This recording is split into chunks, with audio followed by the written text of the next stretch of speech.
ICI bank versus শান্তি দেবী একটা case, যেখানে হচ্ছে শান্তি দেবীর পুত্র একটা বাইক লোন নিয়েছিল।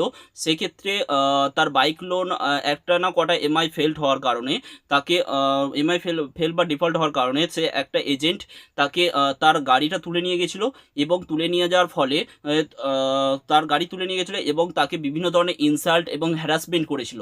সেক্ষেত্রে তার আর্টিকেল 21 ভায়োলেশনস হয়েছিল। সেক্ষেত্রে PIL public interest litigation file করেছিল। পাবলিক ইন্টারেস্ট লিটিগেশন ফাইল করার পর একটা গাইডলাইন দিয়েছিল কোর্ট। কোর্ট একটা গাইডলাইন দিয়েছিল কি, যে লোন রিপেমেন্টের জন্য কাউকে হ্যারাসমেন্ট করা যাবে না। সেক্ষেত্রে বলা হয়েছে এটাই। তো লোন রিপেমেন্টের জন্য কাউকে হ্যারাসমেন্ট করা যাবে না, এবং যদি এর পারে সেটা হচ্ছে লিগাল অ্যাকশান নিতে বাই ল, পারে রিপেমেন্টের জন্য বাই ল দ্বারা লিগাল অ্যাকশন নিতে পারে, বা লিগাল কোনো লয়ের দ্বারা কোনো কিছু রিপেমেন্টের জন্য করতে পারে। কিন্তু কাউকে হ্যারাসমেন্ট, কারো ঘরে ঢুকে পড়া বা কাউকে ইনসাল্ট অপমান করা, এটা পারে না। এটা হচ্ছে